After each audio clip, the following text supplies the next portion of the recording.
In this video, I'll be talking about resonance. Please take a moment to read the success criteria for this video.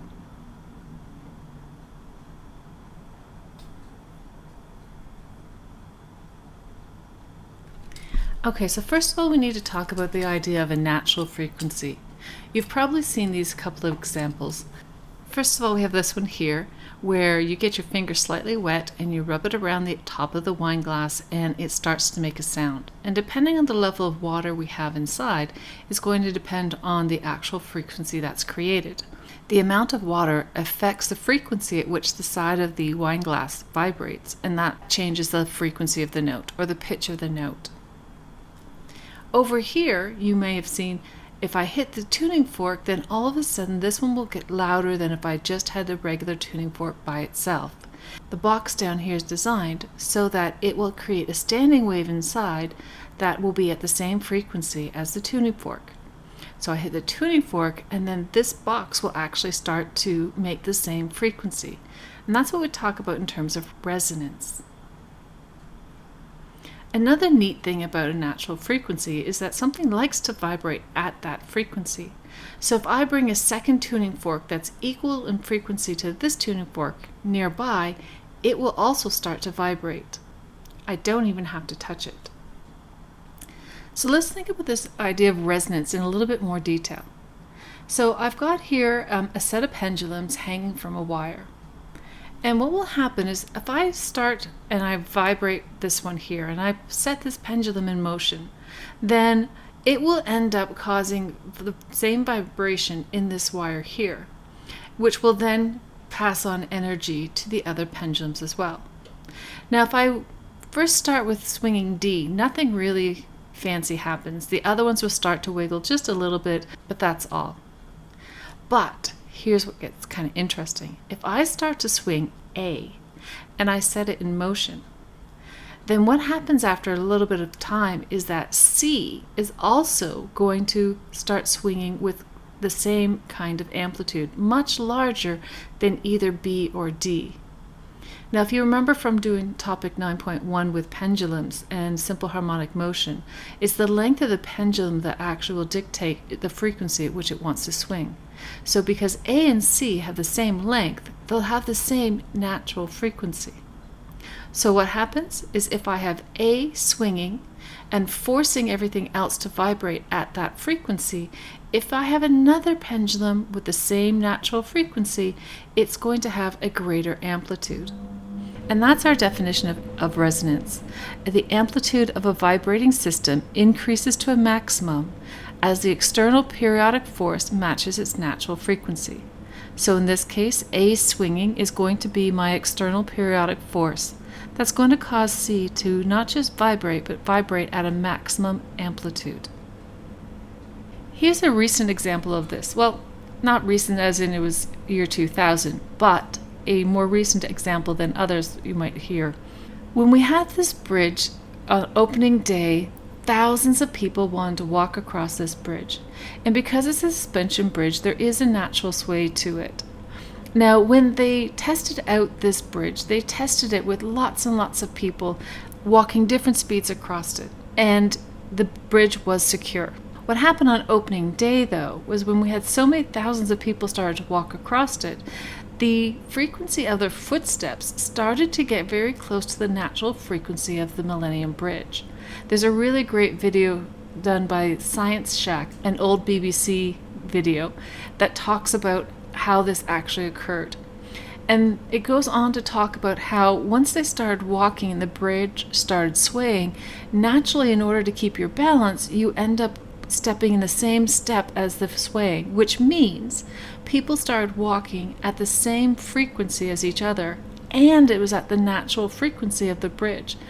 All this went and caused the bridge to swing to a maximum amount. It made many people very nervous, and they actually closed down the bridge and went on to put in some dampeners. Damping, remember, is causing the energy in the oscillation to dissipate over time. And if we had no damping, we would get a very large amplitude at our natural frequency. But you can see here, if I'm forcing it to oscillate at a frequency lower than its natural frequency, or over here higher than its natural frequency, I'm not getting a very large amplitude. But if the driving force is at the natural frequency, and you can see in this case my natural frequency must be around the value of 1.0, then I start to get resonance.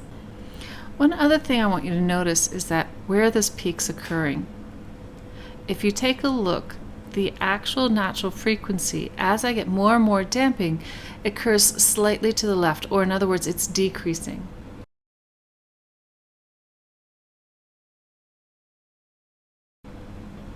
There's one other thing that happens when we have this force oscillation. You can see down here I've got a spring with a ball on the top. And underneath this piston is going to go up and down, up and down.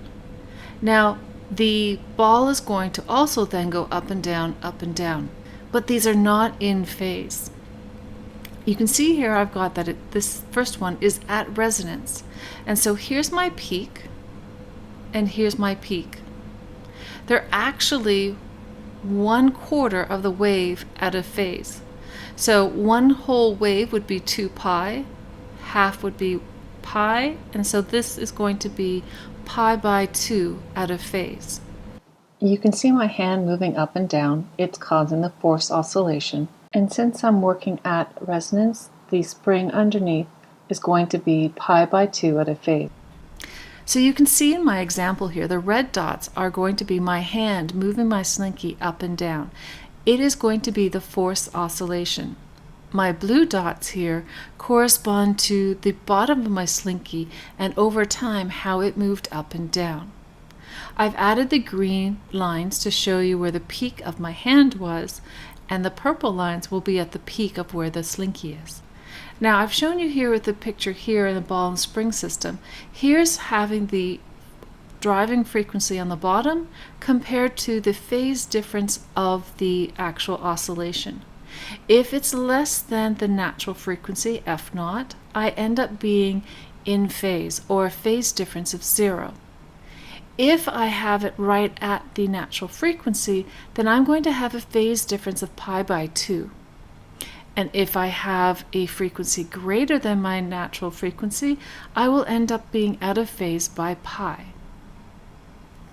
You can see that there's also effect due to damping, but it doesn't change the eventual value of our oscillator and its phase difference. Okay, so let's go through a couple examples. In this case, we have a forced oscillation on a system where it's slightly damped. Which of the following must be true for resonance to occur? Let's look at the options we have here. First of all, it must always be in antiphase with the oscillations of the system. So I'm going to take the phrase antiphase in this case to refer to being out by pi in forced oscillation versus the free oscillation being out of phase by pi. Well, according to my work before, that would imply that we're being driven by a frequency greater than the natural frequency.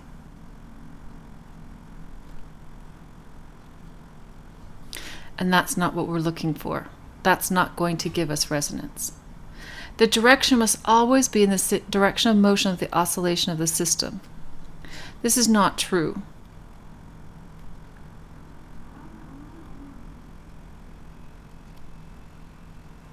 In fact, the direction of the motion and the oscillation will depend on whether the driving force is greater or less than the natural frequency. Let me jump down to D. The amplitude must be equal to the amplitude of the oscillation. And if you remember in the video that I showed you with me moving the slinky, they weren't the same size either. Let's see. Its frequency must be equal to the frequency of the oscillation of the system. Yes, that's our definition of resonance.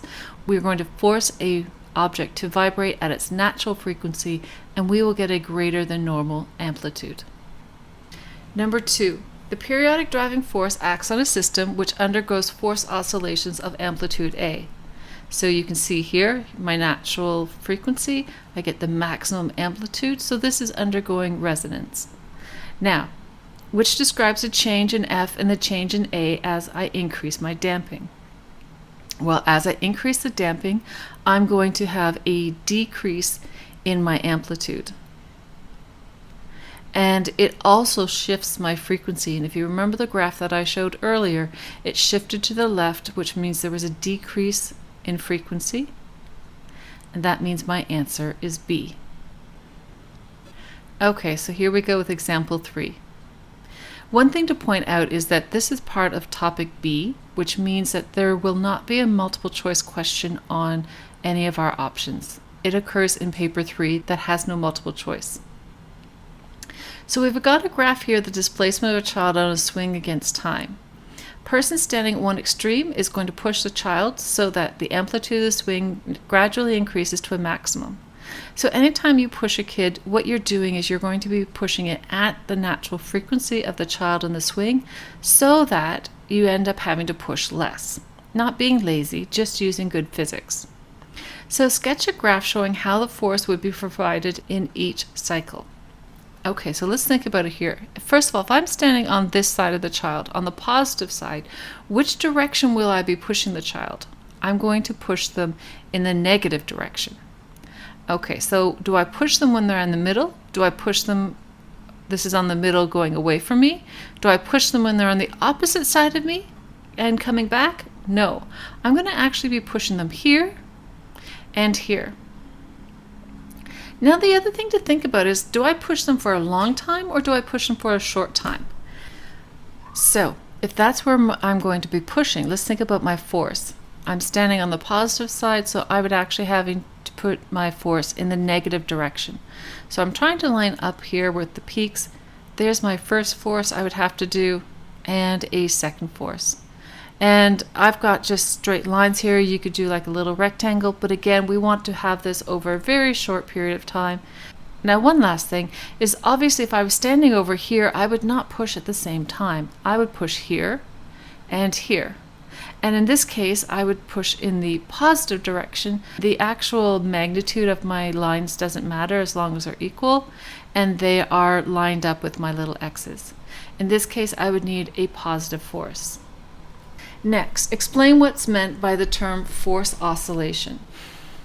Okay, so a definition for forced oscillation would be an oscillation produced by a periodic external force. So in my diagram, you can see that I have a periodic force, so I'm going to apply it every so often. There's a definite frequency to it, so it's periodic and it's external. I'm applying to it. Second, what's meant by resonance? So here's a definition of resonance. The amplitude of the vibrating system is increased to a maximum due to an external periodic force being applied that matches its natural frequency.